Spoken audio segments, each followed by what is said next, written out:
Okay, so good day po sa ating lahat. So ito, may report sa akin merong pitik. Gamit ito guys. Try nyo ngayon yung current setup natin. Anuhan nyo ng cricket. So magkakaroon ng credit even though na wala akong pinapasok na coin. So ito, ginawa natin yung solusyon kahit di na tayo mag-update sa ating diagram guys. Is meron na tayong solution. So nag-update ako sa code, mas pina-strict ko yung checking ng value ng coin value.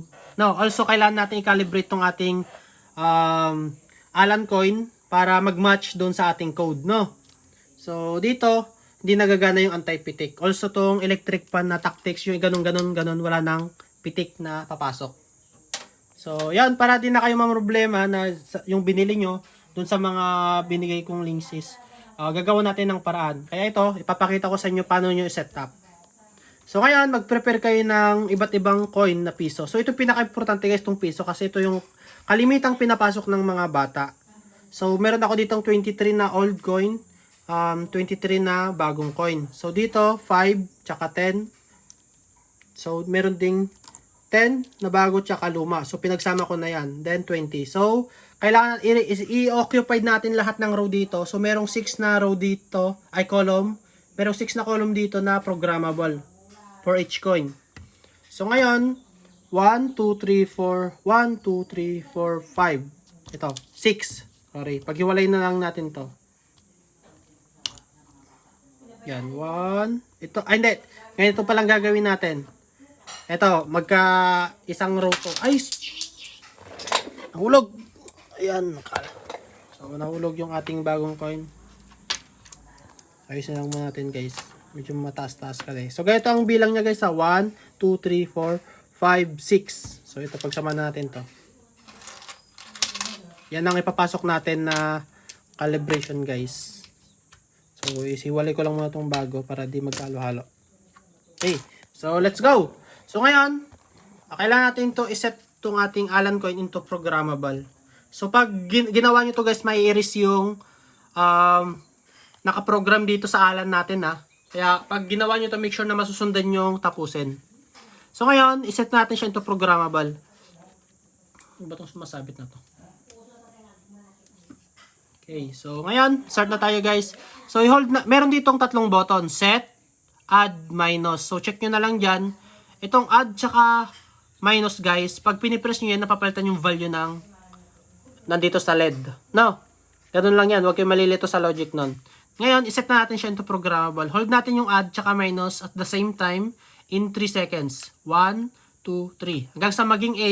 Ngayon, i-hold mo ng 2 seconds yung set para mag-change ng mode. So, set 1, 2. Hanggang sa mag-E.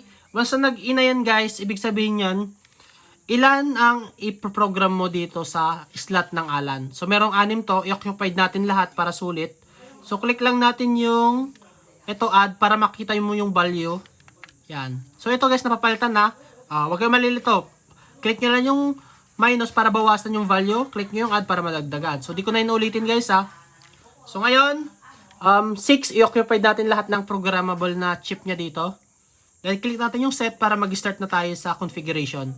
So, sa column 1, isa-set natin yan sa old na piso. Or bago, pwede kahit sandon. Basta sa calibration na yun mamaya. Now, sa H1, sa column 1, ilan ang sample na meron ka? So, ako nag-prepare ako ng 23. Yan. Prines ko lang yung add para makita yung value. So, kayo na dyan, minus tsaka add para bawasan yung value dyan. Kung ilan yung sample na meron kayo. So, kung gagayahin nyo itong nasa video guys, mag-prepare na lang kayo ng 23 din na coin. No? So, yan. Set natin to 23. Then, click natin yung set. Dahil mag-change na tayo ng mode. So, i-hold nyo lang ng 2 seconds. 1, 2. Yan. Then, yung set yun ha. Then, lilipat na tayo sa P. I-set natin to 23 na value. So, click lang tong add. Yan. Then, adjust nyo na lang yung value na lalabas sa inyo. So, 3 para secure. Then, click natin yung set. F. Set nyo yan to 10. Adjust nyo na lang guys ha. Then, okay na tayo dyan. Nakatamang set na yan. Then, click natin yung set. Pupunta na tayo sa second column. So, ilalagay natin dyan yung old na, old or bagong piso. Basta kung saan ang mauna dyan mamaya sa calibration. So, next, ilan ang sample na meron tayo? So, 23 din. Then, click natin yung set pag okay na. Change mode yung set guys ha. click natin yung set. Sa P, pupunta naman siya sa P. So, set ulit natin yan sa 3. Then, click natin yung set para mag-change mode ulit. F, sensitivity guys. So, iset nyo yan to 10. Then, click nyo yung set. Doon na tayo sa pangatlong row. So, dito na papasok yung 5. So, click mo yung kung ilan yung sample. Maglagay na lang ako ng 5. Then, set. Pupunta sa value. Magkano yan? So, 5 pesos. Then, click nyo yung set. Sa sensitivity, set nyo into 10. Click natin yung set ulit para mag-change na tayo. So, dito na tayo sa pang-apat na programmable chip. Ngayon, dito, ilan yung sample? So, ito meron ako ditong 1, 2, 3, 4, 5, 6, 7. Ilagay ko na lang yung 10.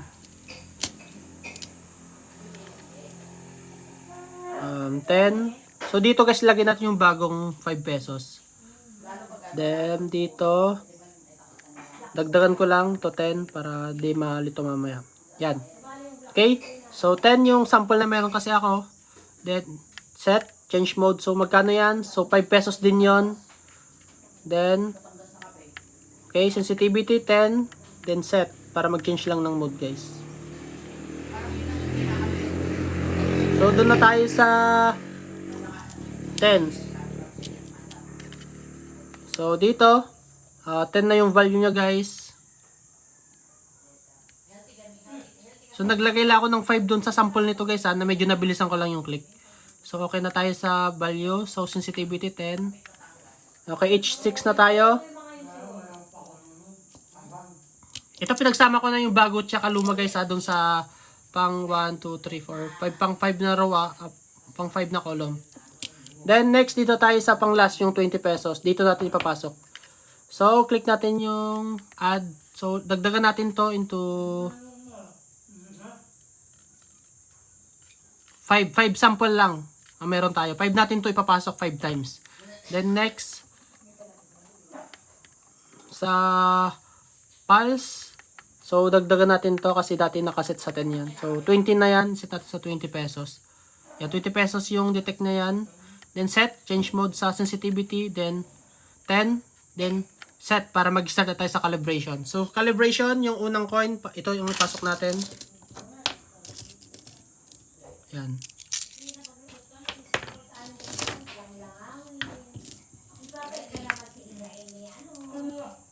Okay, so mag-start tayo. Pasok nyo yung mga coin. Ay, sorry. So, bali 23 yung 1, 2, 3.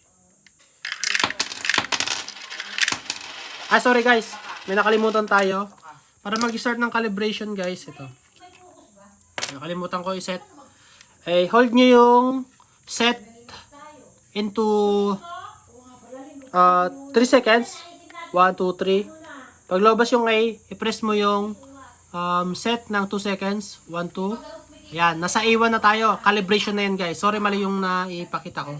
Sundan nyo na lang to. So, start na tayo ng calibration guys. Kaya pala di siya nagka-count. So, ilan yung sample na meron tayo. So, dito insert natin itong medyo mahirap siya hawakan. Okay. 1, 2, 2, 2, 2, 2. Di po, pasok nyo ba? 2, 3, 4, 5.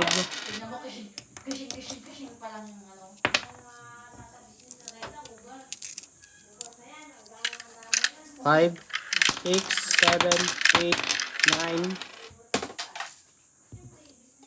10,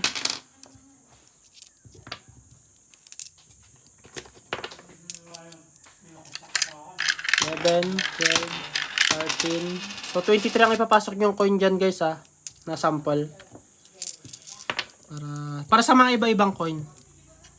13, 14, 15, 16, 17, 18, 19, 20, 21, 22. Pag kinulang kayo guys, ito maganda lang kayo, 22, 23. Okay, so doon na tayo sa pangalawang chip. So dito naman yung old. Yan. Bali yung sinet natin doon kanina is 23 coin din yon, di ba? So mag-expect yan ng 23 coin na ipapasok mo. So, ito yung tawag dito guys. Ito yung lumang coin na piso. So, 1, 2, 3, 4, 5, 6, 7, 8, 9, 10, 11, 12, 13, 14, 15, yan.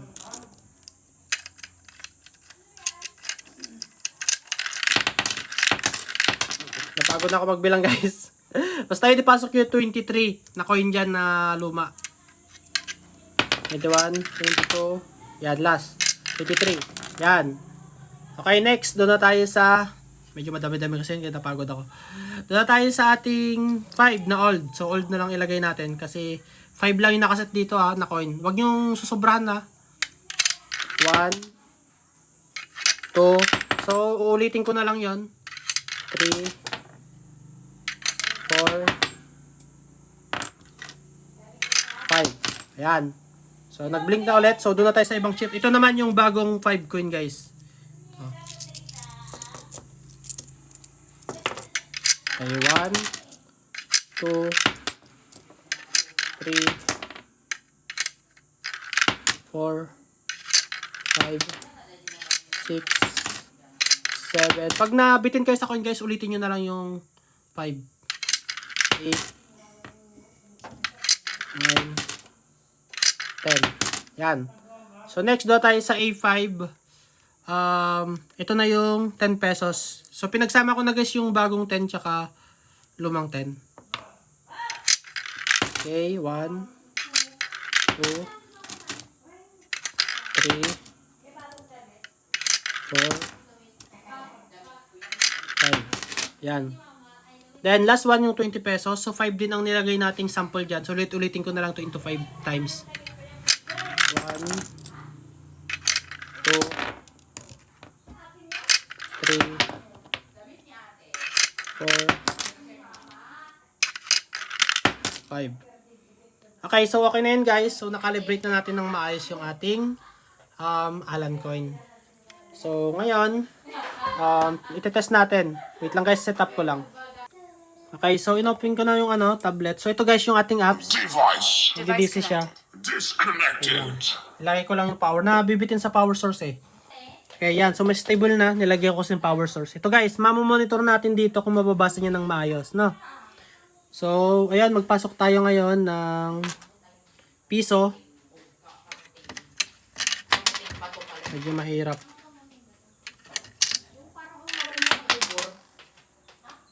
Sorry. Click pala natin to. Insert coin. Pwede ka nang maghulog ng piso, Piso. 5, 10 at 20. Pagkatapos pindutin mo na ang done upang makapagsimula ka ng Lawas, mag-Roblox, ikaw. Call of Duty at mobile. Pwede ka nang maghulog ng piso, 5, 10 at 20. Pagkatapos pindutin mo na ang done upang makapagsimula ka ng mag-Roblox, Call